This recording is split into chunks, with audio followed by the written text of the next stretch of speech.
아, 아.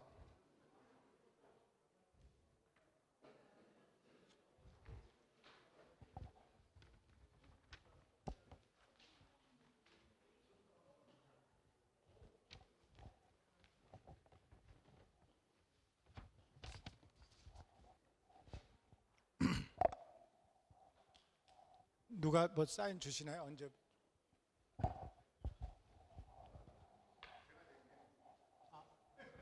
지금 시작해도 되는 겁니까? 아, 예, 고맙습니다. 아, 그렇습니까? 예, 고맙습니다. 예. 예, 안녕하십니까? 오늘 그 두 번째 세션 좌장을 보게 된 고려대학교 이유균입니다. 인사드리겠습니다. 제가 어디 가서 발표도 좀 많이 하고 그 좌장도 보고 그러는데 오늘은 좀 색다른 것 같습니다. 이렇게 처음부터 앞에서 이렇게 앉아서 하는 것도 처음이고요. 그리고 보통 이런데 이제 세미나나 뭐 포럼 이런 데 가서 보면 대부분 안 하시는 분들인데 오늘은 이 그 발표해 주시고 토론해 주실 분 네 분 중에서 한 분만 조금 이름하고 전에 뵙고 세 분은 전혀 오늘 처음 뵙는 분인 것도 좀 색다른 것 같습니다. 그리고 주제도 저한테는 좀 버거운 주제입니다.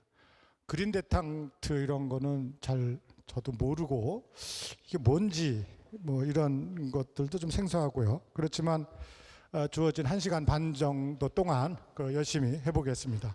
우선 저희 주제는 지속 가능한 녹색 한반도와 남북 강원도인데요. 뭐 지속 가능한이라는 거는 뭐 저도 좀 이해를 할 것 같고요. 녹색 한반도도 이해될 것 같고 그 남북 강원도라는 건 아마 협력 뭐 이런 것을 의미하는 것 같습니다. 이제 거기에 이제 그린 데탕트인데 그게 어떻게 연계되는지를 저희가 좀 토론을 하는 자리라고 생각됩니다. 그래서 우선 연사 네 분을 소개시켜 드리겠습니다. 좀 전에 말씀드린 것처럼 오늘 처음 뵙기 때문에 제가 간단히 소개시켜 드릴 텐데요. 뭐 소개가 불충분하다, 좀 언짢다, 기분 나쁘다, 뭐 그러시면 충분히 더 소개하셔도 됩니다. 우선 이제 옆에 있는 그 나용우 통일연구원 연구위원이십니다. 국제정치학을 전공하셨고요. 남북 재해재난 공동관리 시스템 구축의 필요성과 추진 방향 등 많은 연구를 하신 거로 되어 있습니다. 그리고 발표는 강원도 주도의 접경지역 그린평화에 대해서 말씀드릴 거고요. 그 옆에 계신 분은 이혜정 현대경제연구원 통일경제센터장이십니다. 역시 법학과 북한학을 전공하셨고 통일부 정책자문위원 등 많은 활동을 하고 계십니다. 그리고 그 옆에 계신 분은 전병길 통일관 사무국장이십니다. 실사구시에 추구하는 혁신가 그리고 근현대사의 미시적 관점 등을 활동하시는 것으로 되어 있고 경영학을 전공하셨습니다. 그리고 마지막으로 옆에 계신 분은 양철 강원연구원 책임연구원이십니다. 애교학을 하셨고 남북중 관계 접경지역 에너지 전환과 지방자치단체 역할 등에 대해서 역할 등의 연구를 많이 하고 계십니다. 제가 오늘 네 분의 것을 듣는데요. 제가 첫 번째 세션 라운드 테이블부터 해서 첫 번째 세션을 들으면서 제 스스로 궁금한 것을 좀 정리를 했습니다. 그래서 발표를 하실 때도 그런 걸 좀 염두에 두시고 하시면 좋을 것 같고요. 그리고 여기 청중들께서도 나중에 토론할 때 좀 같이 논의했으면 좋겠습니다. 우선 그린 데탕트라는 용어가 저는 좀 생소합니다. 사실은 제가 느끼기에는 이게 정책적 또는 정치적 용어라고 생각이 들고 실제로 남북 협력을 할 때는 이런 용어는 북한에서 그렇게 탐탁지 않을 것 같다라는 생각이 들었습니다. 그러면 북한하고 우리가 할 수 있는 현실적인 용어를 무엇으로 할 것인가? 예를 들면 아까 박필주 박사님께서도 말씀하신 것처럼 물, 식량, 뭐 농업, 에너지 등일 것인지, 뭐 최근에 북한에서도 많이 신경 쓰는 걸로 알고 있는데 생물 다양성이나 뭐 흡수원 뭐 이런 것인지, 그리고 또 오로지 우리가 북한만 할 것인가? 사실은 한반도를 이렇게 보면 위로 이제 이렇게 쭉 연결되지 않습니까? 그러면 그 북한하고 한반도가 무엇을 할 때 거기에서 머물 것인지, 그걸 교두보로 해서 더 북쪽으로, 더 동쪽으로, 서쪽으로 이렇게 갈 것인지, 그런 것들도 좀 지형적으로 고민을 해봐야 될 것 같고요. 그리고 서로 잘할 수 있는 것으로 만나야 될 것 같습니다. 우리가 잘한 거는 뭐 산림 복구, 환경 복구, 경제 발전 뭐 이런 건데, 잘못한 것도 많지 않습니까? 예를 들면 농촌의 소외, 아주 파편화된 토지 관리, 이런 것들은 저희의 큰 문제인데, 오히려 북한에서는 잘하면 농촌의 발전으로부터 이어가고 파편화되지 않는 형태의 토지 관리도 가능할 것 같고, 그리고 우리가 잘한 것을 가지고 우리가 좀 한계 있는 거를 같이 극복하는 방향이 되지 않을까 생각이 됩니다. 그리고 누가 할 것인지, 정부가 할 것인지, 저희 세대가 할 것인지, 미래 세대가 할 것인지 등도 제가 좀 궁금한 거로 좀 남겨놓았습니다. 이 정도로 제가 세션 소개를 하고요. 우선 첫 번째 발표부터 듣도록 하겠습니다. 나영호 박사님께서 말씀해 주시겠습니다. 예. 네, 방금 소개받은 통일연구원에 있는 나영우입니다. 먼저 이런 중요한 자리에 또 저를 제가 말씀드릴 수 있는 기회를 주셔서 너무 감사드리고요. 제가 요새 그 그린데탕트 관련돼서 좀 여기저기 회의에서 발표할 수 있는 기회들이 좀 생겼는데요. 오늘 여기 원주 오면서 운전하고 왔는데요. 오면서 느낀 게, 제가 그린데탕트 말로만 했지 그린을 별로 보지 않았구나라는 생각을 많이 했습니다. 그래서 그런 생각을 할 수 있게끔 만들어주신 우리 한라대츠, 그리고 준비해 주신 분들께 너무 감사의 말씀을 드립니다. 제가 준비한 내용은 주로 이제 강원도 중심의 또는 강원도 주도의 그린 평화지대화라는 얘기를 좀 드려보려고 합니다. 그러니까 오늘 큰 주제는 이제 남북 그린데탕트라고 하는데요. 그 국정과제 94번을 보면 이제 남북 그린데탕트 구현이라는 국정과제가 제시되어 있습니다. 그 실행 과제 또는 뭐 주요 정책으로 뭐 수자원협력, 농업협력, 재해재난 공동대응, 그리고 접경지역 그린 평화지대화라는 용어가 있었습니다.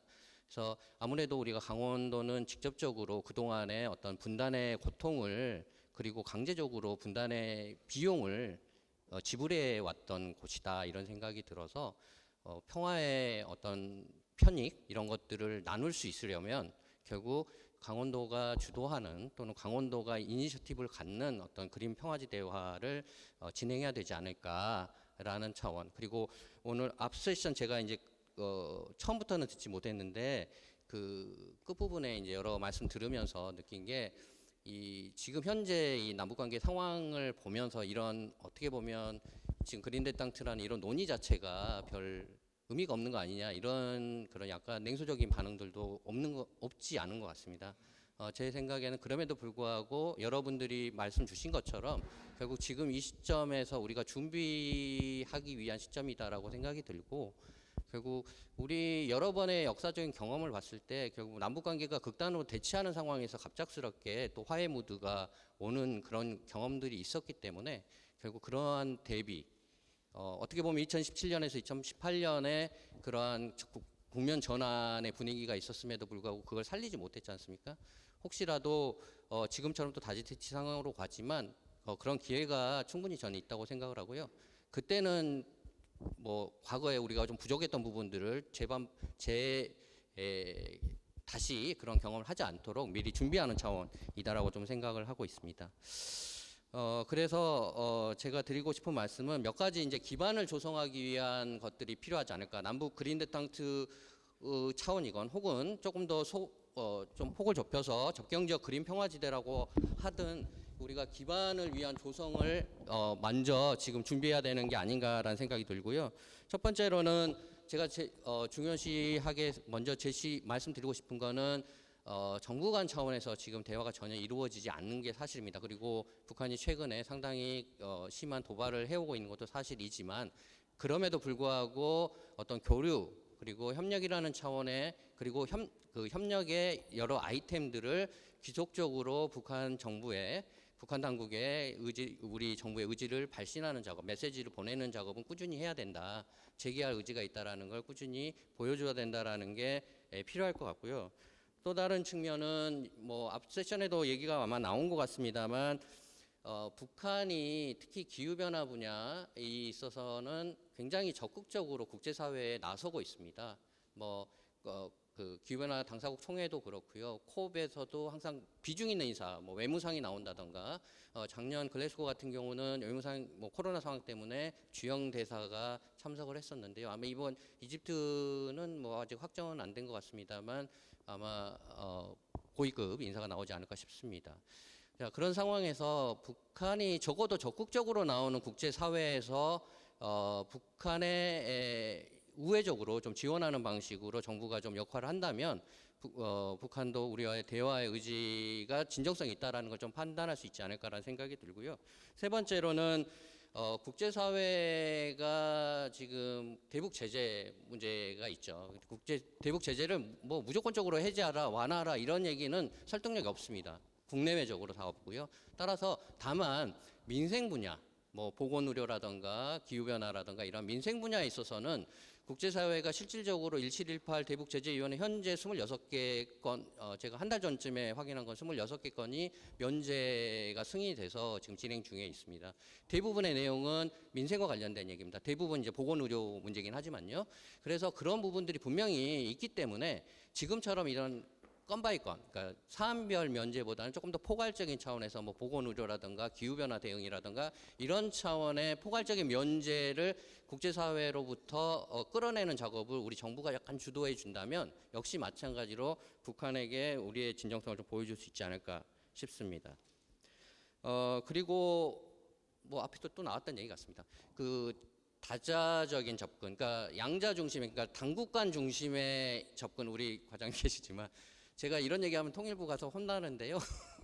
그 지난번에도 한번 남북 그 회담본부 가서 발표를 한번 했는데 그러니까 우리 정부가 뭘 해야 되냐고요. 이렇게 얘기를 하시더라고요. 그래서 저는 뭐 저도 이제 정부 기관에 있는 거지만 그런 당국 중심의 어떤 교류보다는 여러 행위자들이 다양하게 활동할 수 있도록 조금 더 공간을 열어주는 작업들, 자율성을 주는 것들이 오히려 통일부나 우리 정부의 힘이 사실상 더 커지는 게 아닌가. 북한과의 레버리지 문제에 있어서. 그래서 그런 다자적인 그런 관여의 문제들을 좀 하는 것들이 중요한 작업인 것 같고요. 마지막으로 미국 문제입니다. 미국이 지금 뭐 아무래도 대북 제재의 키를 갖고 있는 것도 사실이 이 상황에서 미국과의 어떤 협력의 강화, 그러니까 지금 윤석열 정부가 출범하고 바로 한미 정상회담을 했고요. 나름의 포괄적 전략 동맹이라고 하는 관계로서 그러니까 관계 강화가 됐습니다. 관계 강화가 되고 있는 상황이죠. 그걸 좀 적극적으로 좀 활용해서 북한 문제에 있어서도 특히 정상회담에 나온 얘기 중에 하나가 기후 변화나 그다음에 신안보 분야에 있어서의 한미 간의 그 협력을 강화하자라는 내용이 들어가 있거든요.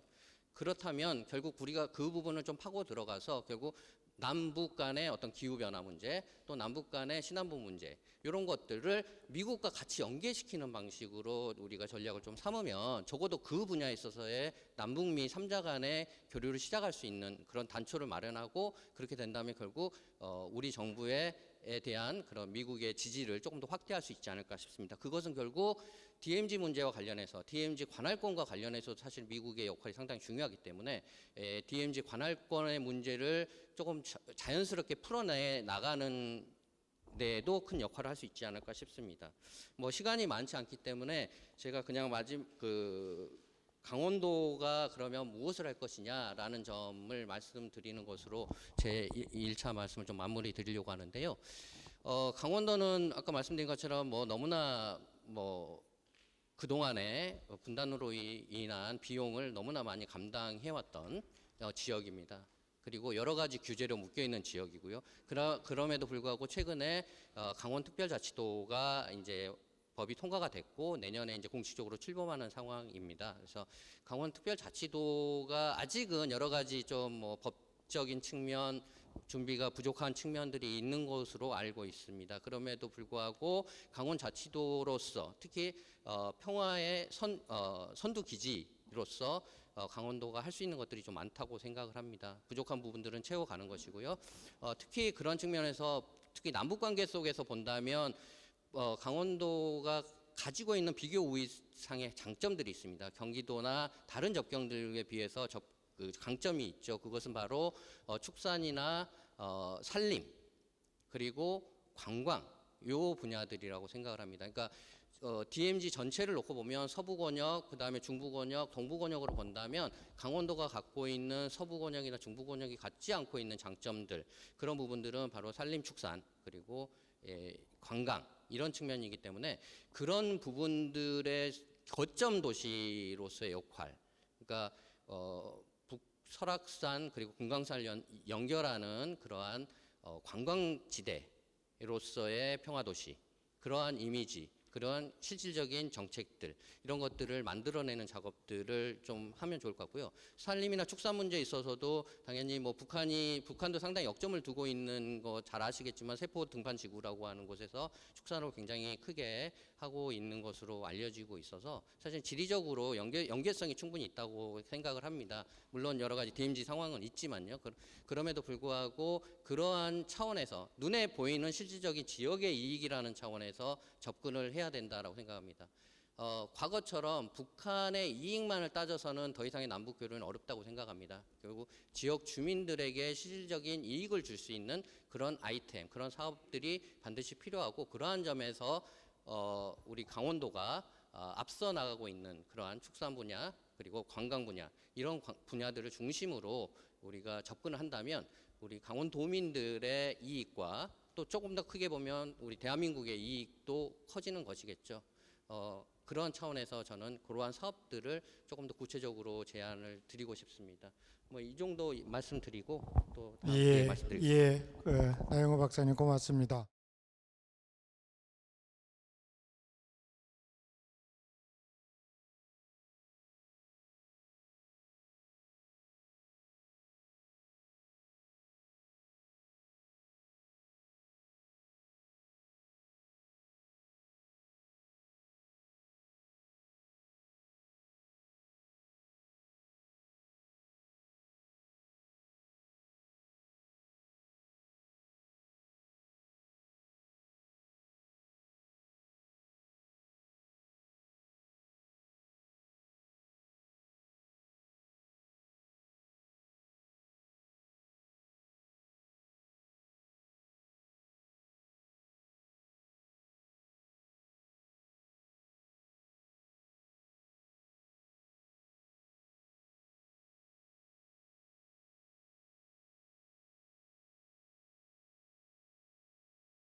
사실 강원도는 제가 이제 현대경제연구원이기 때문에 현대그룹 산하에 있어서 강원도 자체가 갖는 의미가 굉장히 큽니다. 일단 현대하면 떠오르는 대표적인 사업 중에 하나가 금강산 관광이기 때문에 그래서 굉장히 강원도 올 때마다 특별한 마음을 가지고 오게 되는데요.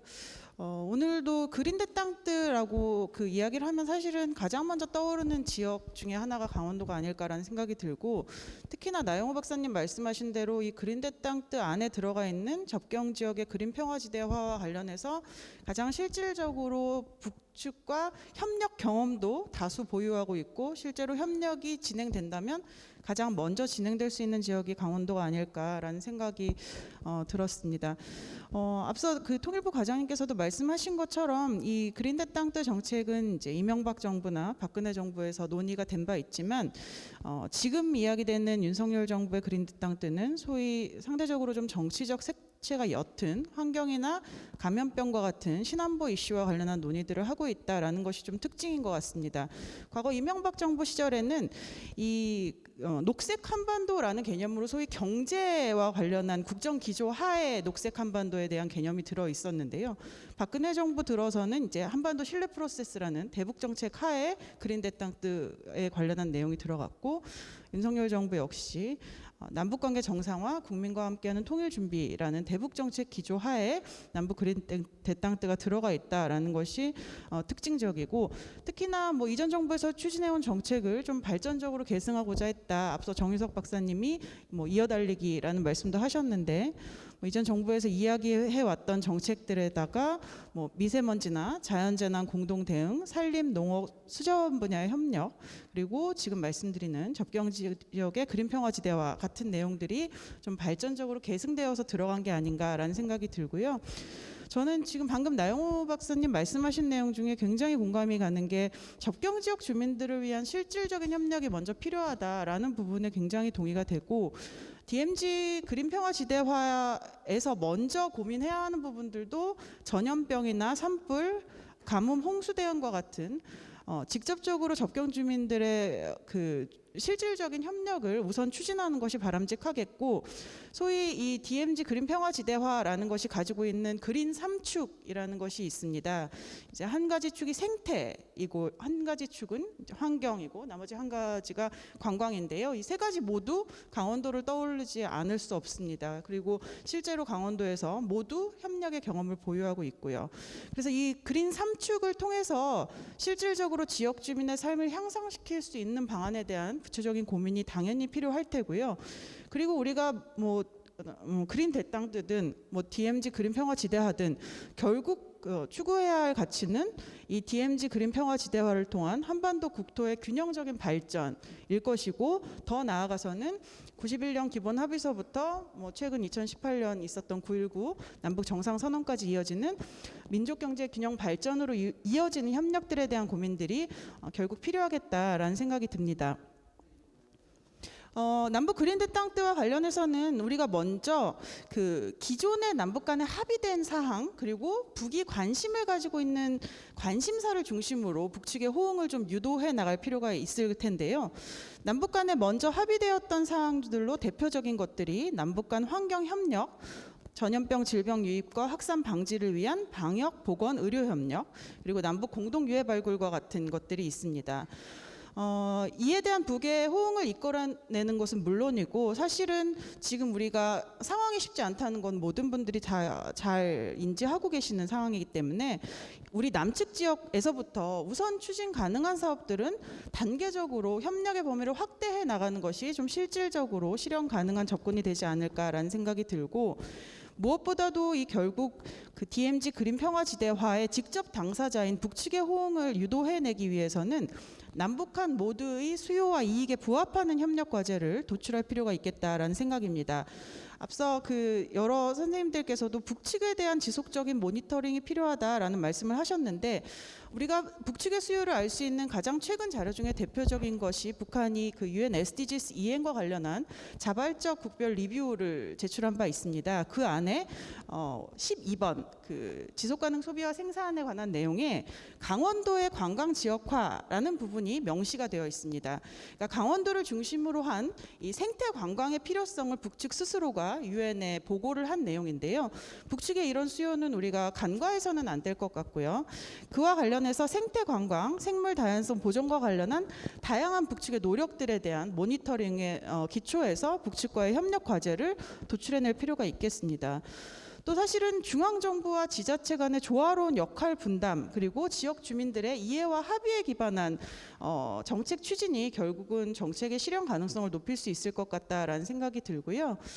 그리고 앞서 나영호 박사님께서 DMZ 관할권 문제에도 말씀을 하셨는데, 유엔사의 관할권 그리고 남북한 사이의 관리권 사이에 어떻게 균형을 이루어 나갈 수 있을지를 고민할 필요가 있겠는데, 사실 이거에 대한 경험은 우리가 가지고 있습니다. 2000년대 개성공업지구와 금강산 관광지구에서의 관광 협력이 활발하게 이루어지던 시기에는 이 사실상의 신고제로 운영되어서 이 부분에 대한 좀 유연한 접근이 가능한 바 있었거든요. 이런 과거의 경험들을 우리가 좀 자세히 들여다볼 필요가 있겠고, 마지막으로 아까 또 말씀하셨지만 결국은 국제사회의 공감대 확보를 위한 노력이 필요하겠습니다. 앞서 신소희 총장님께서도 말씀하셨지만 그 남북 간의 모든 그 파리 기후 협약, 남북 모두가 파리 기후 협약의 당사자로서 기후 변화 대응을 위한 국제 협력의 필요성을 강조해 나가고, 방금 말씀드린 유엔 SDGs와 관련한 북한의 수요들을 북측이 계속 밝히고 있기 때문에 유엔 SDGs나 기후 변화와 관련한 이슈와 관련한 목표를 어떻게 이행해 나갈지에 대해서도 국제사회의 공감대를 확보하기 위한 고민들이 필요하겠습니다. 그래서 그 앞서 말씀드린 그린 3축과 관련해서 어떤 것들을 강원도에서 고민할 수 있을지를 조금 정리를 해봤는데요. 먼저 환경 축에서는 사실 그 초국경 질병 예방이나 방역, 재난재해 공동 대응 방안에 대한 고민들이 필요하겠습니다. 코로나19를 포함해서 말라리아나 아프리카 돼지열병, 구제역, 조류독감과 같은 이 초국경 질병 예방이나 방역과 관련한 협력들이 필요하겠고요. 사실 북측에서 VNR 안에 밝히고 있는 굉장히 큰 고민 가운데 하나가 그 재난 예측과 관련한 그 개발 기술 협력이 필요하다라는 이야기를 하고 있고, 또 대기질 현황을 분석하는 데 있어서 미세먼지 측정이나 예측 예보 시스템을 구축할 필요가 있다라는 이야기들을 하고 있습니다.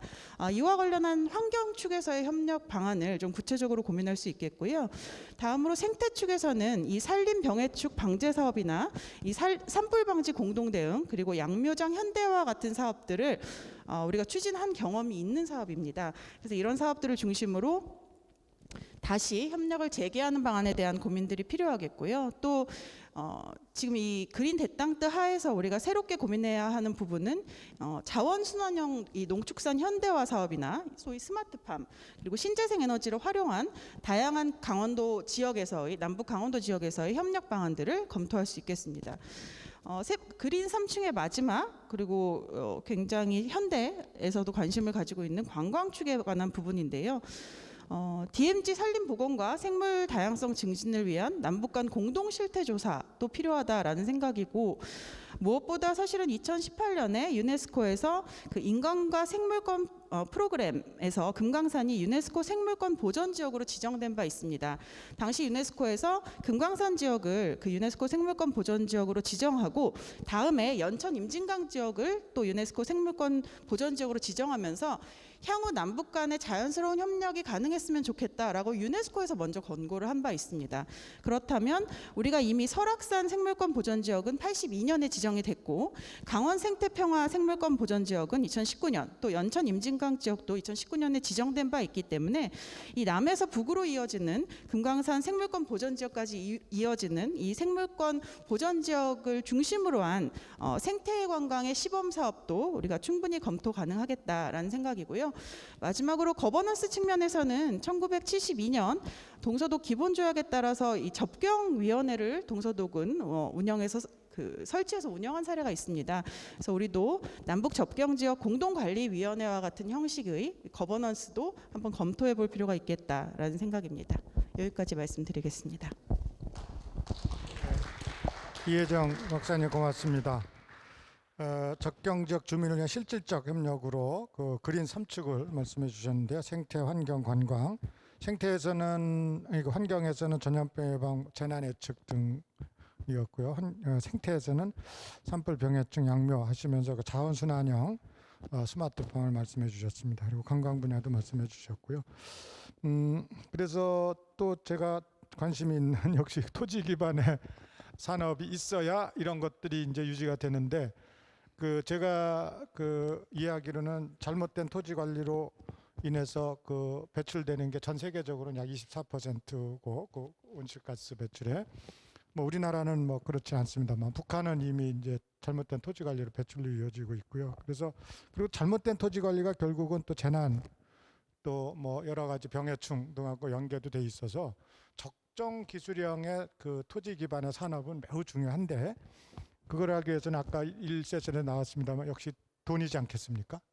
현대사이 현대가 돈이 많은 기업적인 측면에서 이런 적정 기술형의 토지 기반 산업을 위해서 기업에서는 어떤 것들이 가능한지, 그리고 강원도에서 이걸 한다 그러면 기업에서의 역할은 무엇일지를 나중에 좀 말씀해 주시면 도움이 많이 되겠습니다. 예, 그리고 세 번째로 이제 전병길 토닝과 나눔 사무국장님께서 말씀을 해주시겠습니다. 제목은 강원도 정신과 강원도 브랜드 마케팅입니다.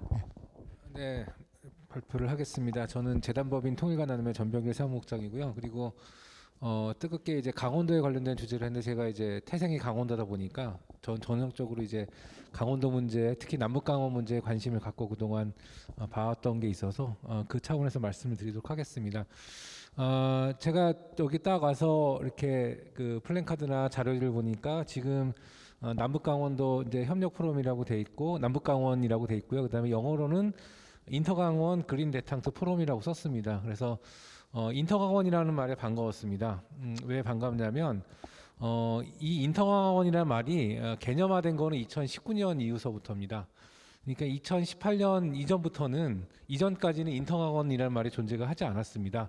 뭐 인터코리아라고는 많이 얘기하죠. 남북한 사이, 뭐 인터코리안을 많이 얘기하는데 그렇게 번역도 남북한 사이에라고 번역이 되는데 남북 강원 사이에라는 개념은 인터강원이라는 말은 쓰이지 않았었습니다. 이거를 어떻게 쓰였냐면 2011년부터 북한에서 시장경제 교육을 하는 싱가포르의 조선 익스체인지라는 친구들이 있습니다. 근데 이 친구들이 크게 세 가지 프로젝트를 합니다. 어떤 프로젝트를 하냐면 북한의 여성을 대상으로 해서 창업 교육을 하고요.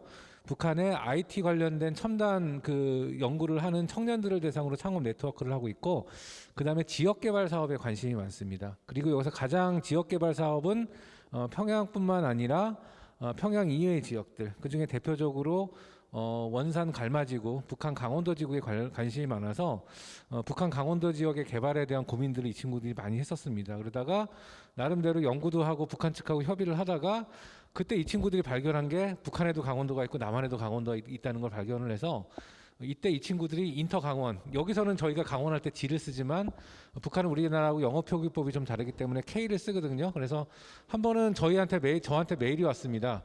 인터강원 컨셉을 자기가 창안해냈다.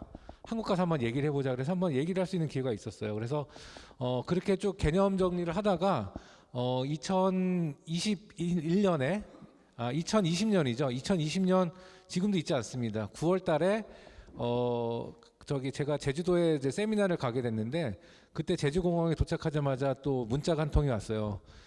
제주 포럼에서 11월 달에 그 인터강원을 발표할 것 같으니 남한 쪽에 강원도에 있는 고위 관계자들을 한번 모시고 싶다. 그때 다행히 이제 제 강원도 그 도지사 당시에 최문순 지사의 그 대외협력 자문관이 제가 잘 아는 선배님이셔서 곧바로 전화를 드려서 1시간 만에 최문승 지사가 섭외가 됐습니다. 그래서 11월 달에 처음으로 인터강원이라는 컨셉이 공개가 됐어요. 그리고 그때 이후로는 인터강원이 이제 한국 사회에서 일반 명사화로 이제 쓰이기 시작을 했습니다. 그래서 상당히 의미 깊은 단어로 하고요. 그게 2021년 9월에 11월 달에 쓰이기 시작했고 이게 확산되기 시작한 거는 2021년 2월 달에 평창 포럼 할 때 인터강원 세션이 아예 만들어졌어요. 그래서 그때 그 제주 포럼 할 때는 이제 개념적 한 거를 발표를 했었고 본격적으로 이제 강원도에서 인터강원 컨셉을 얘기한 거는 2021년 2월에 평창 포럼 때부터 얘기해서 올해까지 얘기했죠. 근데 지금은 얘기를 또 잘 안 하십니다. 도지사가 바뀌었기 때문에. 그래서 그게 좀 안타까운 것 같아요. 그래서 인터강원 협회라고 작년에 또 만들어지기도 했었어요. 강원도 안에서. 근데 그 협회도 지금 약간 도지사님이 바뀐 다음에 앞으로 어떻게 흘러갈지 모르는 상태에 있습니다. 그래서 제가 이제 단어 하나를 갖고 말씀드렸지만 이것을 가지고 아까도 그 이제 북한 문제를 가지고 다자간의 협력이 필요하다. 그렇게 말씀을 하시는데 이미 북한 쪽하고도 좀 얘기가 어느 정도 되고 그다음에 남한 강원도랑도 물론 전임 조지사지만 어느 정도 얘기가 되고 그 사이에 해외에 국제기구도 아니고 해외 MPO가 껴서 나름대로 고민을 했던 케이스가 바로 그렇게 해서 만들어진 컨셉이 바로 인터강원이라고 말씀을 드리고 싶습니다. 그래서 이것은 제가 그동안 얘기를 안 하다가 인터강원이라는 이제 얘기가 쓰이기 시작했기 때문에 그게 이제 어서부터 시작됐는지는 좀 말씀을 드리고 싶었습니다. 네, 그렇게 말씀을 드렸고요. 근데 북한 쪽하고 왜 싱가포르의 조선 익스체인지하고 강원도 문제를 얘기했을까요? 정확하게 제가 고민을 해보니까 2016년 그부터 김정은 위원장이 본격적으로 강원도의 현지 지도를 많이 가게 됩니다. 그리고 2017년 초부터는 아예 노동신문에 대놓고 강원도 정신이라고 얘기를 해요. 근데 강원도 정신이라는 게 새로운 건 없습니다. 그 1998년에 그 강계 정신이라 그래가지고 고난의 행군 당시에 좀 잘 극복하자는 슬로건이 강계 정신이었는데 이게 2017년에는 강계 정신에서 강원도 정신으로 바뀌어요. 그래서 이제 강원도 정신으로 바뀌면서 강원도 안에서 상당히 많은 사례들이 나옵니다. 뭐 구두공장 사례, 뭐 발전소 사례, 그다음에 아까 나왔던 세포 등판 그런 사례들이 나와서 강원도 사례들이 막 붐이 돼서 강원도 정신이 계속 보도가 돼요. 그리고 이제 한 가지 재밌는 거는 북한 안에서 그 북한이 그 대외 수출을 위해서 또 대외 협력을 위해서 매년 한 7건에서 8건 정도의 상표들을 WIPO라고 세계 지적재산기구에 등록을 합니다. 지금까지 한 108건 정도가 등록이 돼 있고요. 김정은 시대가 열린 이후에 한 60% 이상이 거기에 등록이 한 60 몇 건이 등록이 돼요. 근데 가장 그 상표 등록이 가장 많은 지역이 평양이고 그다음에 재밌는 게 강원도예요. 그래서 그때 원산갈마가 막 이제 개발을 시작을 하면서 뭐 마식령 리조트도 등록이 돼 있고요. 갈마라는 상표도 등록이 돼 있고요. 송도원이라는 상표가 다 강원도를 베이스로 한 상표들이 등록이 돼 있습니다. 그만큼 북한 측의 요 상표 등록만 봐도 북한 측의 나름대로 의지가 있는 것 같아요. 그래서 그 남북강원의 협력에 대해서 많은 이야기를 합니다. 근데 이제 한국에서 이야기하시는 분은 철저하게 남한강원도 중심으로, 그러니까 말하자면 공급자 중심으로 많이 얘기하는데 어떻게 보면 협력의 대상인 또 북한은 어떻게 보면 수혜자 입장이 좀 강하기 때문에 수요자 중심으로 얼마나 지금 우리가 수혜를 받고 수요가 있는 사람으로서 얼마나 고민을 했는지를 에 대해서는 좀 저희가 좀 부족하지 않나라는 생각이 들어요. 그래서 그 상표 등록만 해도 평양 다음으로 가장 많은 지역에 상표 등록이 돼 있는 게 강원도인데 그거를 언급하시는 분은 거의 없는 것 같아요. 제가 이제 이쪽 부분에 관심이 많아서 계속 이제 리서치를 하고 요 북한 상표 갖고 학술 논문을 좀 쓰다 보니까 강원도 관련된 그 상표 등록이 좀 많이 돼 있다는 걸 좀 많이 알게 됐어요. 그래서 나름대로 그것도 언급을 하긴 했는데 일단은 그런 부분부터 우리가 북한 강원도의 현실과 북한 강원도의 니즈를 좀 파악하는 것이 좀 필요하지 않나라는 생각이 듭니다.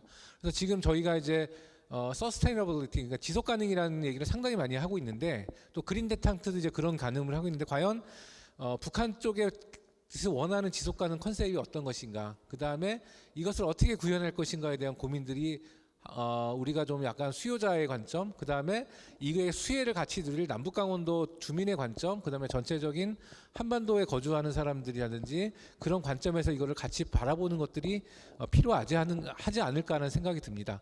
그러니까 최근에 이제 이 지속가능한도 저희 나라의 지속가능 이슈는 주로 환경적인 문제로 들어왔다가 그 다음에 이제 사회 문제로 많이 가게 된 것 같아요. 근데 아직까지 우리나라는 이제 환경 쪽에 계신 분들이 지속 가능 쪽을 많이 이야기하시고 최근에 이제 ESG 컨셉이 많이 확대되니까 지속 가능성이 이제 사회 문제로 가게 되고 나중에 뭐 지배구조 쪽으로 갈지 안 갈지 모르겠습니다. 근데 E가 대세고 그 다음에 S로 지금 넘어가는 입장이긴 있는데 S를 좀 많이 활성화되는 입장이긴 한데 이것을 어떻게 또 강원도적인 이슈로 좀 같이 고민을 할까에 대한 것도 필요한 것 같아요. 그래서 강원도 내부에서 강원도가 갖고 있는 전략적인 것들을 바탕으로 해서 이것들을 시도할 필요성이 있다. 그래서 이제 지금 이제 원주 한라대학에서 지역대학의 입장에서 지금 많이 시도를 하시는 것 같고요. 도전을 하시고는 상당히 좋은 저는 이제 이게 사례가 될 수 있다고 생각합니다. 그래서 다음에 하실 때는 또 강원도에 있는 이제 원주권 대학, 그다음에 춘천권 대학, 그다음에 영동권에 있는 대학이 같이 연계를 해서 북한 강원도, 인터 강원, 남북한 강원도 사이에 어떻게 우리가 지속 가능을 좀 가져갈 수 있는 것인가에 대한 고민을 좀 했으면 좋겠습니다. 거기서 이제 환경도 이야기하고 경제도 이야기하고 그렇게 했으면 좋을 것 같고요. 그 다음에 제가 이제 강원도 관련된 행사는 가급적이면 참석을 하려고 합니다. 그 이유 중에 하나는 대부분 이제 강원도 관련된 뭐 기금도 강원도가 되고 그 다음에 이제 그 주제도 강원도에 관련된 주제를 하는데 저는 이제 서울하고 강원의 정체성을 갖고 같이 있지만 강원도 쪽 분들이 좀 참여가 좀 미진하고 그다음에 논리적인 것들을 제공하거나 자료적인 제공과도 좀 약한 것들이 있어요. 그래서 중장기적인 지속 가능한 관점에서도 이 강원도의 인재들을 이런 남북 강원도에 관심 있는 인재들로 좀 키워내는 것도 저희가 고려를 좀 해봐야 될 것 같습니다. 그래서 앞으로는 오늘은 이제 원주 한라대학의 중심이 돼서 좀 하셨지만 앞으로는 좀 강원도 안에 있는 다양한 이해관계자들도 참여를 해서 이 강원도 안에서 남북 강원도 인터 강원 사이에 인터 강원의 협력을 위해서 좀 더 많은 강원도 내의 자원들이 양성이 된다면 이 사업이 이제 일회성에서 끝나지 않고 지속 가능하도록 계속 같이 가지 않을까라는 생각이 듭니다. 그래서 뭐 제가 이제 발제문 쓴 거에도 그거에 대한 고민들을 이제 다른 데 기고했던 것들을 좀 정리를 한 건데요. 지속 가능한 관점에서도 결국은 강원도의 가치 이것이 그 북한에서 이야기하는 고진감래의 강원도 정신이 아니라 나름대로 새로운 강원 스피릿으로 이것을 가져가야 되지 않을까라는 고민으로 제가 글을 썼습니다. 네, 이상 마치도록 하겠습니다. 네. 예, 고맙습니다. 굉장히 광범위한 말씀을 해주셨는데요.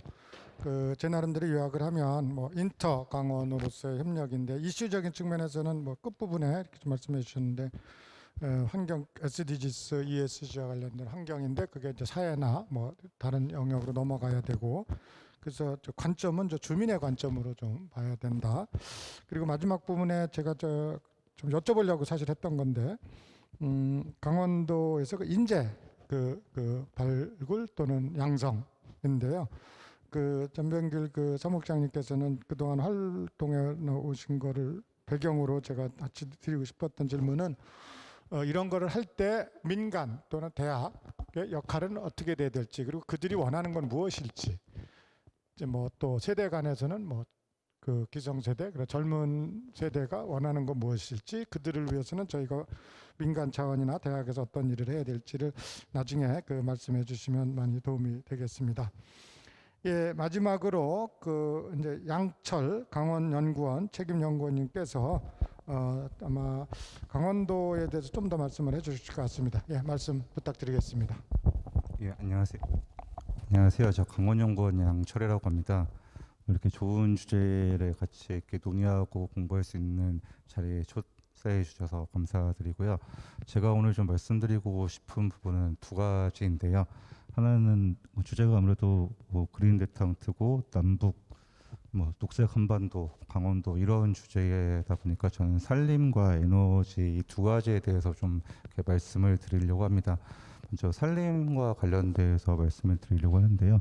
그러니까 그린 데탕트라는 이야기가 딱 나오니까 강원도에는 산림이 많으니까 산림 협력을 강원도와 북강원도가 할 수 있지 않겠냐라고 많이 말씀들을 해주시고 거기에 대해서 많은 관심을 좀 가져주신 것 같습니다. 그런데 이제 저 강원도에 있는 사람이고 강원도에서 연구하는 연구자의 입장에서 보면은 그러면 강원도에 있는 산림은 과연 북한과 북강원도와 협력을 할 때 어느 정도 가치가 있을까, 협력이 가능할까 이런 부분에 대한 고민이 먼저 들었거든요. 방금 나영호 박사님께서도 오시면서 이렇게 산이 많아서 이렇게 진짜 그린을 봤다라고 말씀을 해주셨는데 강원도 같은 경우는 제가 발표 자리에도 이렇게 써놨지만 강원도 전체 면적의 81.5%가 산림입니다. 그리고 전국 산림 면적의 21.6%를 강원도가 차지를 하고 있습니다. 문제는 강원도가 노령림이 많다는 문제를 가지고 있습니다. 그러니까 전국 2015년 기준으로 강원도 산림의 약 92.2%가 3연급에서 5연급이고요. 그다음에 전국 5연급 산림의 약 60%가 강원도에 지금 강원도가 보유를 하고 있습니다. 그러니까 이게 어떤 문제냐라고 이렇게 말씀을 드리면, 그러니까 강원도 산림의 탄소 흡수 능력이 점점 약화되고 있다라는 의미입니다. 그러니까 작년 저희 연구원에서 탄소 중립 추진 전략, 강원도 탄소 중립 추진 전략이라는 연구를 했었거든요. 그래서 그게 두 파트로 되는데 하나는 산림 분야였고 하나는 에너지 분야였습니다. 그래서 저희가 강원도 산림에 대해서 좀 연구를 해봤는데 강원도 2010년도에 강원도의 탄소 흡수량은 약 7천만 톤 정도였습니다. 그런데 2050년이 되면은 4천만 톤까지 떨어지는 그러한 제가 결과가 나왔었거든요. 그러니까 거의 50% 이상이 떨어진다라고 이렇게 보시면 될 것 같고요.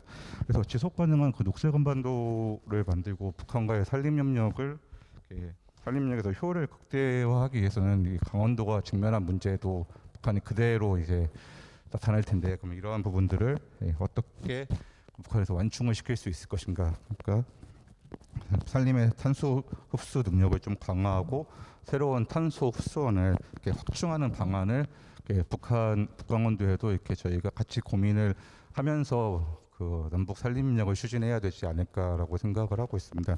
그래서 이러한 그 문제들을 좀 해결하기 위한 방안들을 좀 많이 고민을 하고 있는데요. 나영호 박사님께서 말씀하신 것처럼 그 강원도가 내년에 이제 강원 특별자치도가 됩니다. 그래서 지금 이렇게 저희가 법조항을 만들고 있는 작업을 하고 있는데요. 특별자치도법에 그러면 이렇게 산림, 뭐 환경 이런 분야에서 강원도가 어떻게 이런 법안을 제정을 할 것인가에 대해서 지금 계속 작업을 하고 있는데, 지금 특별자치도가 되면 다양한 규제가 해소되어서 강원도가 발전할 수 있을 것으로만 많이 기대를 하고 있습니다. 그런데 이제 규제 타파를 통한 지역 발전이 핵심이 되고 있는데요. 그러니까 저희 연구에서 그래서 가장 큰 고민은 강원도가 가진 이 천혜의 자연 환경을 어떻게 보존하면서 발전을 같이 모색할 수 있을 것인가, 이러한 부분에 대해서 지금 많은 고민을 하고 있습니다. 잘 아시겠지만 제주도도 그러한 문제들이 많이 발생을 했기 때문에 저희는 그런 부분들을 좀 가장 최소화할 수 있는 방안들을 지금 찾고 있고요. 또 한 가지 말씀을 드리고 싶은 거는, 이게 아무래도 뭐 여기서 남북교류와 관련된 개발 논의들이 계속 진행이 되고 있는데, 지금 특별자치도법에서는 남북교류와 관련된 내용들이 지금 거의 논의가 되고 있지 않습니다. 그래서 저 혼자 이게 이 내용이 포함되어야 된다고 계속 이렇게 말씀을 드리고 있는데요. 그래서 이 부분에 대해서도 좀 여러분들께서 좀 많이 관심을 가져주시고, 강원도가 진짜 남북교류에서 어떤 역할을 해야 되고 그 역할을 할 수 있게 특별자치법에 남북교류와 관련 내용이 포함되어야 된다라는 점을 이렇게 많이 좀 이렇게 알아주시면 감사드리겠습니다.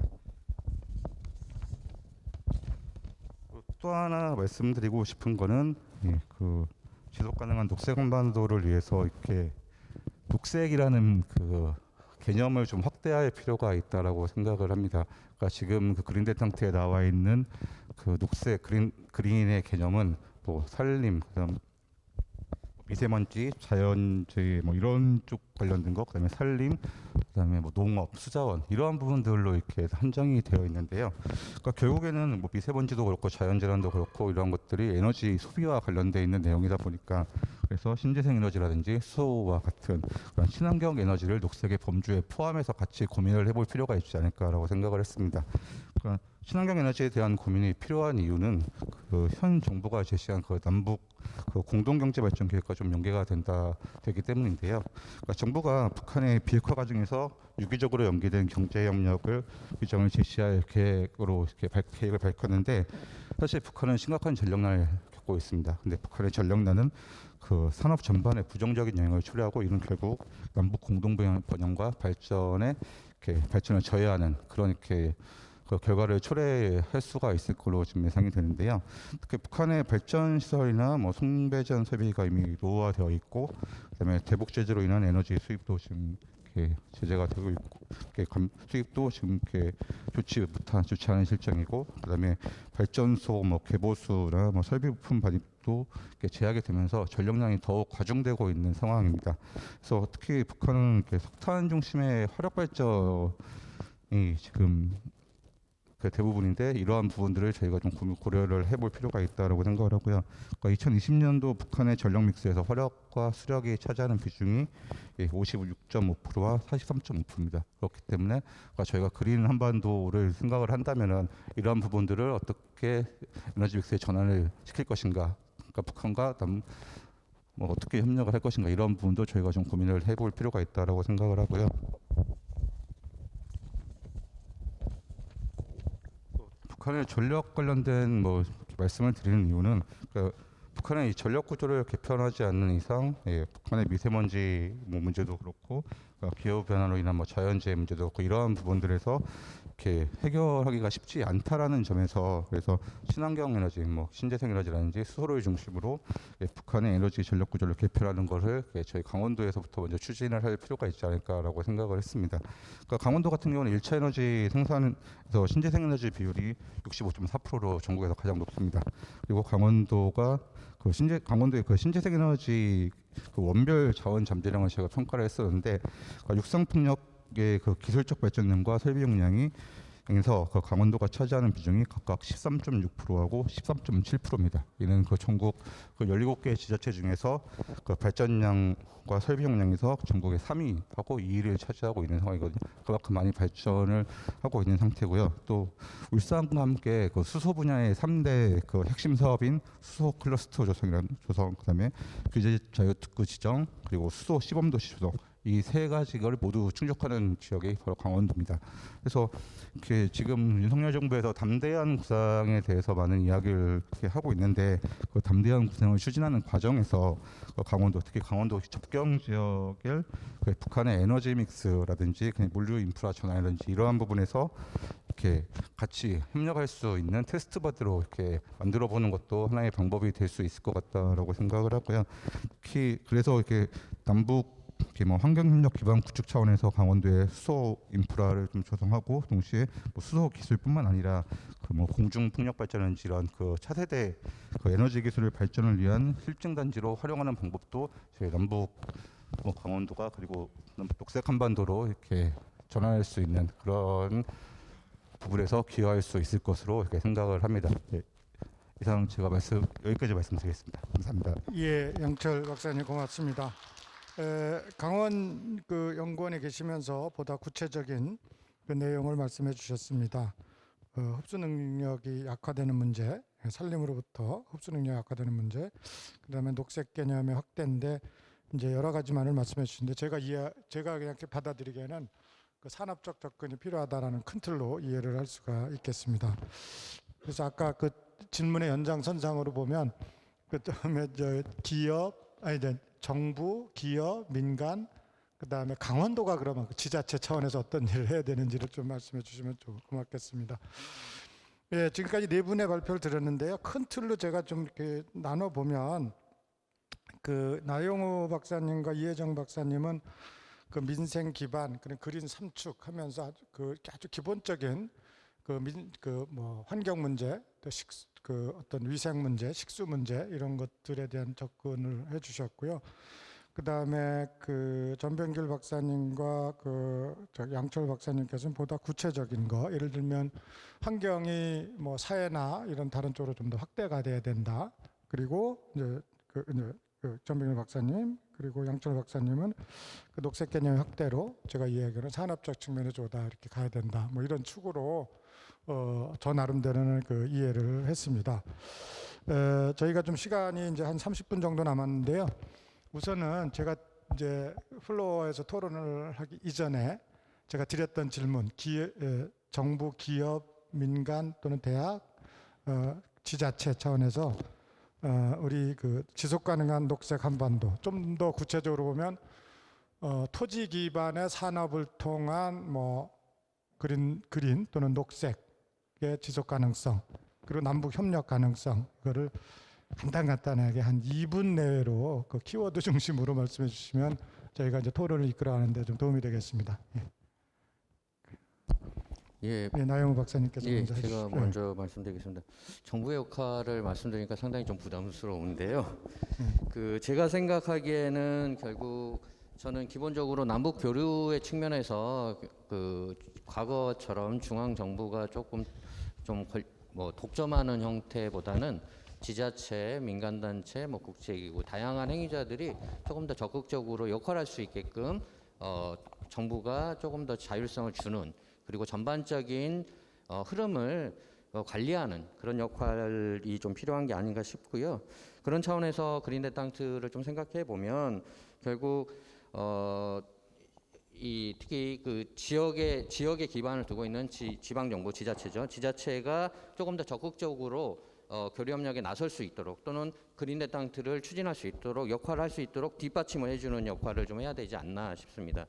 그런 차원에서 지금 특히 우리 이제 접경 지역 같은 경우는 2중, 3중의 규제들로, 법적으로 규제들로 묶여 있다 보니까 아무래도 지역적 차원에서도 사실 그 관할구 문제를 접어두고서라도 그런 법적 그런 제도적인 규제들이 굉장히 많다는 측면에서 이런 부분들을 좀 단순화할 필요가 있지 않을까 싶습니다. 뭐 접경 지역 특별 지원법이 있지만 사실은 그 법이 가장 우선법이 아니거든요. 그러니까 군사시설보호법이라든가 이 상위의 법들이 다 묶여 있기 때문에 그 접경지역 특별지원법이 사실은 뭐 제한적으로밖에 역할을 하지 못하는 그런 차원입니다. 그런 점에서 강원특별자치도가 된 게 상당히 저는 의미가 있다라고 생각을 하고요. 강원특별자치도가 되면서 이러한 규제 문제나 이런 문제들을 조금 더 단순화할 수 있는 지자체로서 특별자치도의 입장으로서의 역할을 좀 할 수 있기를 기대하는데, 다만 문제는 이제 그러다 보면 오히려 이제 개발 중심으로 갈 가능성이 굉장히 크다. 그거는 결국은 이제 환경 파괴. 그러면 우리가 궁극적으로 원하는 건 그린인데 그린이 깨지는 상태에서의 개발만 이루어질 수 있는 것들이 좀 있어서 그런 부분들에 대한 관리 이런 것들이 좀 필요한 것 같고요. 이거는 이제 뭐 그 정부 역할과는 좀 다른 문제인데, 아까 나왔던 게 이제 이어달리기를 말씀하셨는데 저는 정말 이어달렸으면 좋겠다라는 생각을 합니다. 매번 다시 달리기인 게 아닌가 싶어서, 같은 내용을 가지고 계속 매 정권이 이름은 조금 달라지지만 똑같은 사업 내용을 가지고 하는 게 아닌가 싶어서 이번에야말로 정말 이어달리했으면 좋겠다라는 생각이 들고요. 그 출발은 주민들의 이익이 반드시 우선되어야 한다. 제가 이 지역 주민의 이익을 자꾸 얘기하는 건요, 제가 외가가 강원도입니다. 그래서 뭐 직접적으로 뭐 제가 혜택 보는 건 아니지만 지역 주민들의 이익이 기반되지 않고서는 어떠한 남북 교류도 성공하기 좀 어렵지 않는가 싶어서요. 그 말씀 드리면서 일단 말씀 마치도록 하겠습니다. 예, 알겠습니다. 저는 군을 강원도에서 했습니다. 어느 분이 자기 고향이 철원이라고 잘 봐달라고 이렇게 했는데, 예, 중앙에서 그 기초지역 자율성 부여하고 민간, 그러니까 지역 주민의 이익이 우선돼야 된다는데 순서를 좀 해서요. 그 양철 박사님께서 그러면 강원도의 특별자치구로서 역할을 이제 기대하신다고 그 나영호 박사님께 말씀하셨는데, 그럼 강원도에서 할 일이나 강원도에서 필요로 한 것 뭐 등에 대해서 한 2분 정도 말씀해 주시면 고맙겠습니다. 예, 강원도를 포함한 지자체에서 우리 오늘 다루는 여러 가지 주제들에서 할 수 있는 거, 하기 위해서 필요한 것. 근데 이제 이미 나영호 박사님께서 하나는 말씀해 주셨습니다. 중앙정부가 지자체에 자율성을 부여하고 지원을 해줘야 된다. 그런데 난개발을 하지 않으면서도 지역 주민의 우선돼야 된다. 뭐 이런 쪽으로 말씀을 해주셨거든요. 네. 사실 그 중앙정부에서 지원이 필요하다라고 말씀해 주셔서 저희도 사실 그게 제일 중요하다라고 이렇게 생각을 하거든요. 지금 저희가 특별자치도 관련된 법안을 만들고 있는데, 그러니까 가장 지금 핵심적인 부분은 두 가지입니다. 그러니까 규제를 어떻게 이렇게 해소할 것인가, 그리고 새로운 특례를 어떻게 발굴할 것인가, 이 부분인데, 특히 규제 해소 같은 경우는 지금 말씀하신 것처럼 많은 규제들이 지금 중첩되어 있고 심지어 일부 지역은 그 5개 규제가 중첩되어 있는 부분들도 있습니다. 그러니까 이러한 부분들을 저희가 좀 해소하기 위한 특별법을 만드는데, 이거를 이게 정부에서는 무조건 이렇게 개발을 하려고만 한다라고 이렇게 인식을 하는 것 같더라고요. 근데 강원도 입장에서는 저희가 무분별하게 이거를 개발하겠다라는 게 아니라 최대한 그 자연환경을 보존하면서 개발을 할 수 있는 방안들을 고려하고 있다라는 점을 좀 이렇게 알아주셨으면 하는 바람이고요. 또 하나는 말씀하신 것처럼 관련된 법안들도 많고 지원을 하겠다라고 이렇게 많은 이야기를 하고 있습니다. 그런데 실질적으로 보면은 정말 정부의 의지가 있는지가 저는 사실 궁금하거든요. 그러니까 접경 지역이 정말 중요하다, 남북 교류가 중요하다라고 말씀들을 하시는데, 실제로 접경 지역을 가보시면 아시겠지만 정말 많이 낙후되어 있습니다. 근데 그게 투자가 안 되고 있는 거거든요. 근데 그것도 자체적으로 발전을 하겠다라고 하는데도 불구하고 규제 때문에 투자 개발을 못 하고 있는 그런 상황입니다. 그래서 진짜 그거는 정부의 의지의 문제라고 생각을 합니다. 그래서 이러한 의지를 좀 더 가지고 좀 이렇게 대처를 해주셨으면 좋겠다라는 생각을 하고 있습니다. 역시 그 규제가 그 가장 큰 문제고, 그런 것들을 위한 그 중앙 정부 그다음에 지자체 간의 협력이 필요하다는 것으로 제가 이해를 했습니다. 제가 개인적으로 생각하는 거는 그 재정 자립도도 문제가 될 것 같고요. 그다음에 인구도 문제가, 그러니까 방문 인구가 아니면 거주 인구인데, 거주 인구는 뭔가 생활 기반이 돼야 되잖아요. 그런 측면에서 나영호 박사님 말씀하신 지역 주민의 이익이 우선돼야 된다는 의미가 있고, 어쨌든 80몇%가 산이고 뭐 농지가 또 많을 테고, 그러면 그 그것들이 그 생활 기반으로 가야 된다는 거고요. 제가 개인적으로 좀 관심이 있어서 리 단위의 탄소 중립이 가능한가를 해서 탄소 수지 지도를 지금 만들고 있습니다. 지금 예상을 한데 강원도가 제일 좋습니다. 예상컨대 강원도에서는 이미 탄소 중립을 달성한 리는 있을 것 같습니다.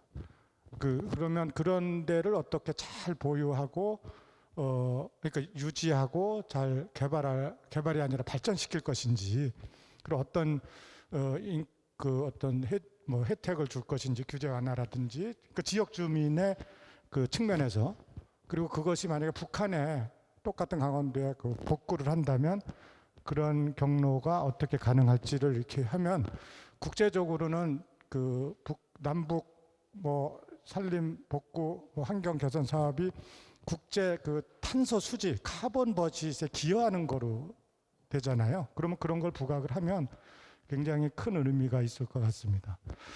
예, 그런 면에서 그러면 만약에 그렇게 된다면 현대에서는 그 관심이 있겠죠. 그 투자를 하면 얼마나 얻을 수 있지. 어떤 기업적인 측면에서 말씀해 주시면 고맙겠습니다. 제가 뭐 기업적인 측면 말씀드리기 저희 조건식 원장님께서 계셔서 굉장히 조심스럽습니다만, 아까 원장님께서 말씀하신 네 가지가 사실은 기업적 측면의 내용을 이미 말씀하신 부분이었습니다. 협력 명분, 재원 조달, 북한의 수요와 협력 대상의 특정, 그리고 네트워크 관리, 이 부분들을 말씀하셔서 사실 그게 현대 아산이 계속 고민하고 있는 주제고요. 그 주제와 관련해서 실질적 협력 사례가 있습니다. 뭐 저보다 더 잘 아시지만 사장님으로 계실 때 2015년 7월 북한의 금강산 국제관광특구위원회에서 현대 아산 측에 금강산 병해충 조사를 먼저 요청해 온 바가 있습니다. 그래서 고성군, 고성읍 일대를 남북이 공동 조사를 실시를 했고요. 실제로 병해충 피해를 확인을 했습니다. 그래서 당시 통일부, 산림청, 강원도 그리고 현대 아산이 공동으로 참여해서 그 병해충과 관련한 현장 교육 그리고 방제를 동시에 진행한 바 있거든요.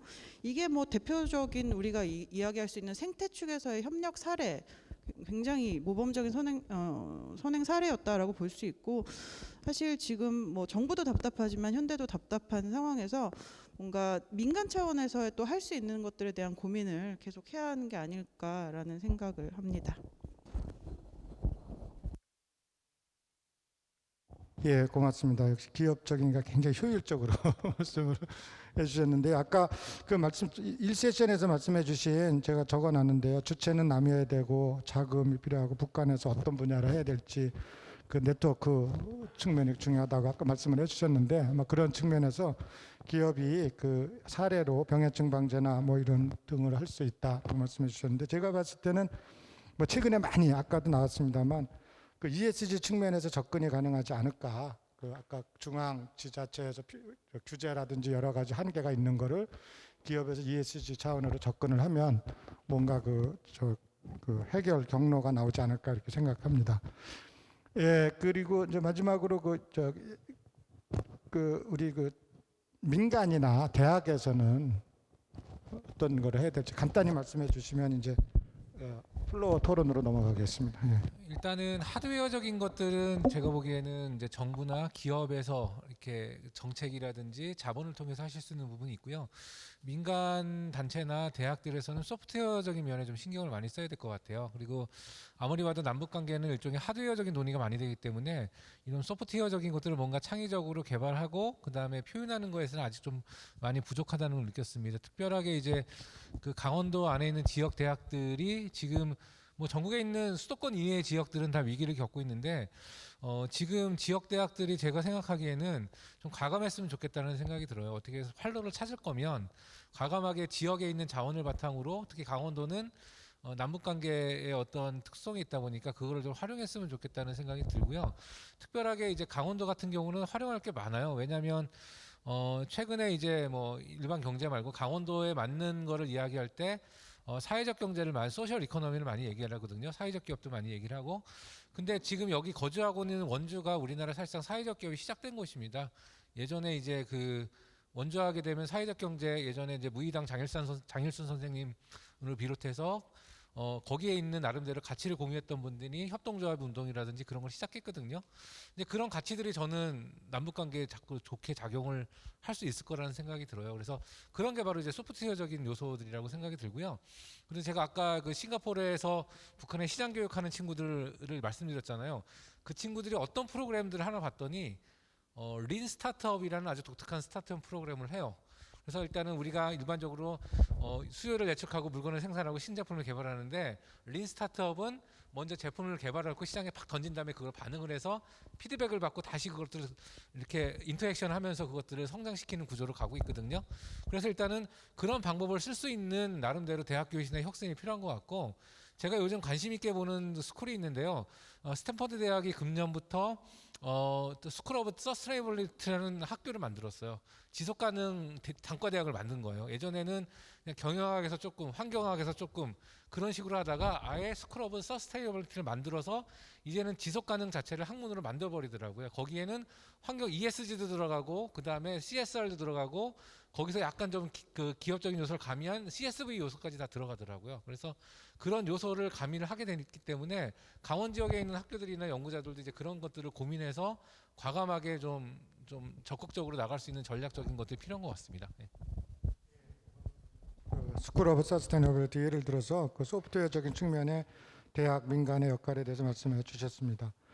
예, 지금까지 저희가 그 네 분의 발표와 그 어떤 정부, 지자체, 그다음에 기업, 민간의 역할에 대해서 이제 뭐 저희끼리 이제 그 발표와 토론을 이어갔습니다. 예, 지금부터는 그 플로어하고 같이 토론의 주제를 이어가겠습니다. 오늘 들으신 거에 대한 뭐 질문 또는 제가 그 지금 그 계속 이어가는 이러한 그 주제에 관련돼서 그 말씀해 주실 분이 있으면 손을 들어서 그 들어주시면 마이크가 바로 앞으로 가겠습니다. 예.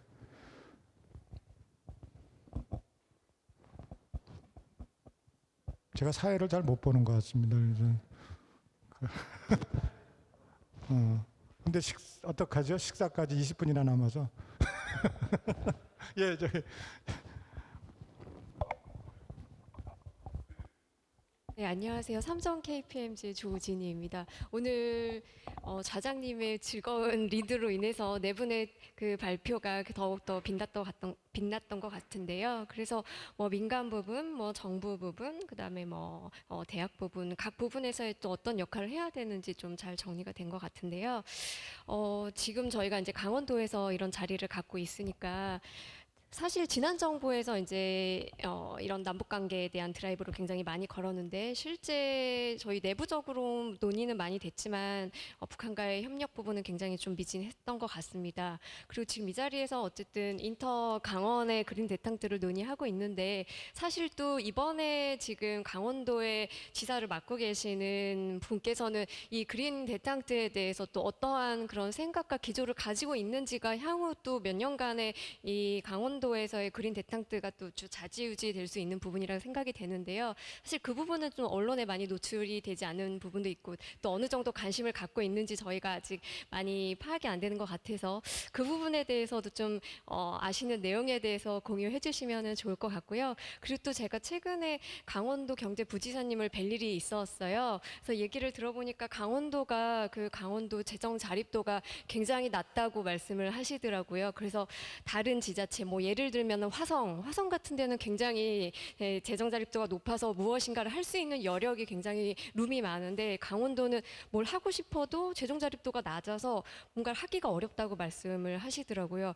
그래서 어쨌든 강원도가 무엇을 또 하기 위해서는 뭐 중앙 정부의 보조금만 바라긴 어렵고 자체적으로도 재원을 만드는 게 굉장히 필요한데 이런 것들을 어떻게 만들 수 있을지, 그다음에 이제 강원도에서 고민하는 부분들이 무엇인지 이런 부분에 있어서 또 기업들의 역할이 또 굉장히 중요할 것 같은데 뭐 남북 협력뿐만이 아니라 또 강원도에 어떻게 그런 재원 마련을 좀 할 수 있는 방안이 무엇이 있을지 또 같이 고민해 보는 것도 좀 중요할 것 같아서 그 부분 네, 의견을 좀 듣고 싶습니다. 감사합니다. 그 두 번째 재정 자립도를 어떻게 해결해 나갈 수 있나 여기 그 발표자님께서 말씀해 주셔도 되고 혹시 플로어에서 그 말씀을 해주셔도 좋을 것 같습니다. 고맙습니다. 예, 알겠습니다. 일찍 끝내도 된다고.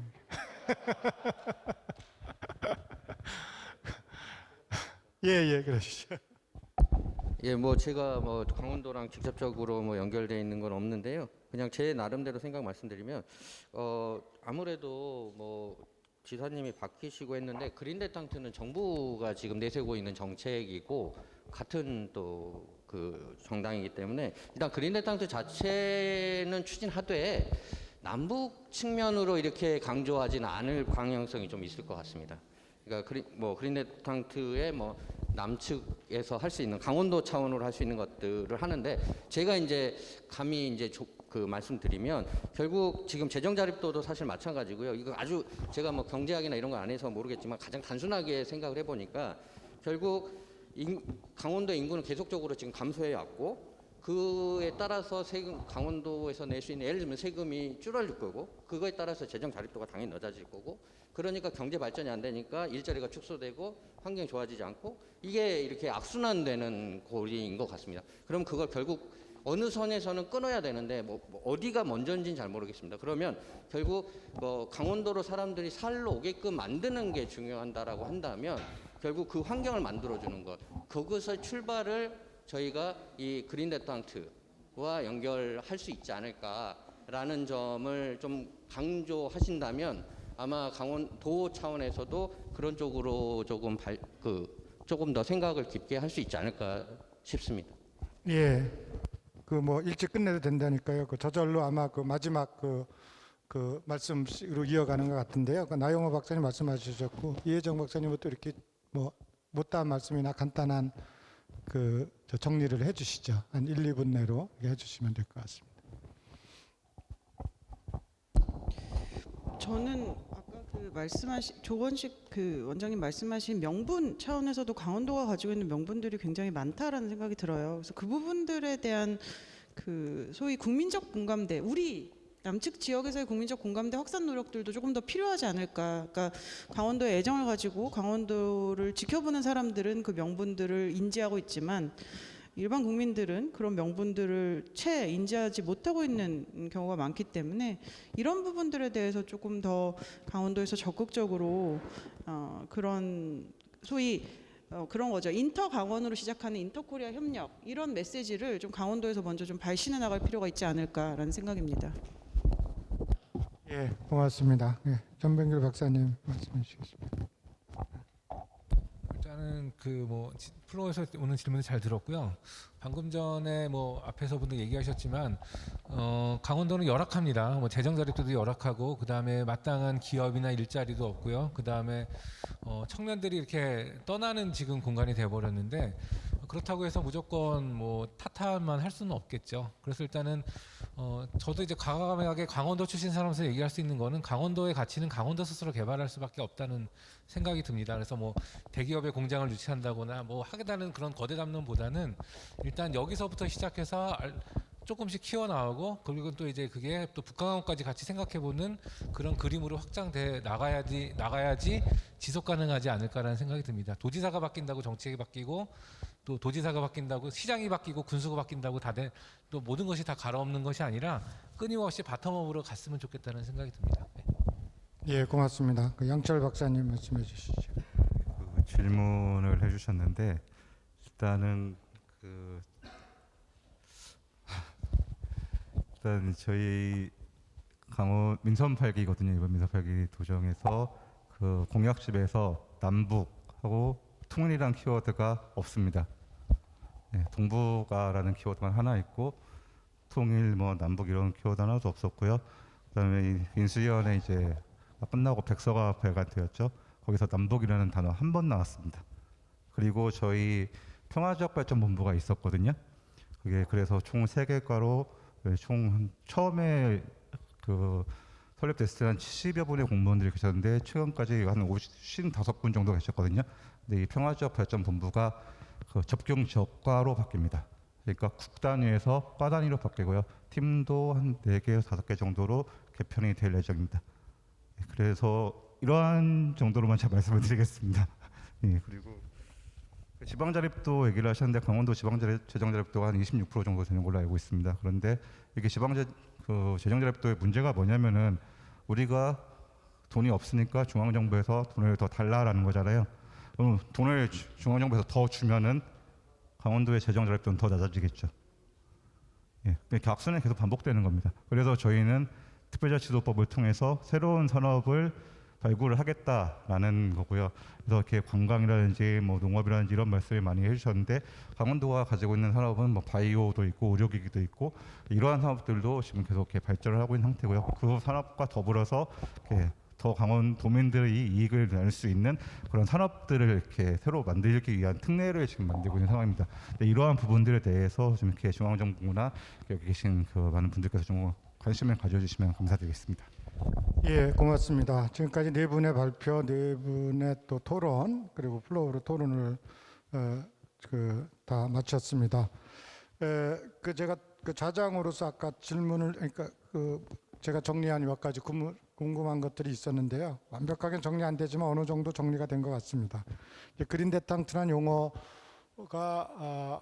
그런 그 틀 안에서 보다 현실적인 용어는 필요하다라는 말씀을 드렸었는데 거기에 이제 저희가 나온 키워드를 보면 민생, 재해, 뭐 안전한 식수, 그리고 그다음에 ESG 차원, 뭐 SDG 차원 등이 저희가 제시가 됐습니다. 그리고 이제 강원도 측면에서는 그 서로 이렇게 잘 할 수 있는 측면의 그 역할인데 특히 이제 지역 주민, 제가 이야기는 지역과 지역 주민의 어떤 이익이 되는 그 방향으로 가는 게 좋겠다라고 이제 이해가 됐고요. 그런 면에서 제가 이제 늘 관심 있는 토지 기반의 산업이 그 그린 데탕트라는 큰 그 정책 내에서 이루어졌으면 좋겠다. 그리고 뭐 이게 이제 그 된다 그래서 뭐 아까 이어달리기도 했습니다만 오늘 내일 되는 것 같지는 않고요. 계속 이어지는데 그 세대적인 이런 그 공감도 필요하다고 생각됩니다. 아까 전병길 박사님께서 공유 가치 창출이라고 말씀을 여기 자료에 있는데요. 그 강원도 정신이 그 자립갱생에서 공유 가치 창출로 가야 된다고 말씀해 주셨는데 그런 면에서는 그 가치 측면에서 저희가 이러한 그 한반도가 취한 것을 미래 세대의 그 활동의 가치로 이어갈 수 있는 이런 소프트웨어적인 측면도 매우 소중한 것 같습니다. 예, 오늘 그 두 번째 세션은 이러한 정도로 정리하고 이제 마치도록 하겠습니다. 잠시 쉬었다가 아마도 라운드 테이블 세션에서 좀 더 이어갈 수 있을 것 같습니다. 예, 경청해 주셔서 고맙습니다. 고맙습니다.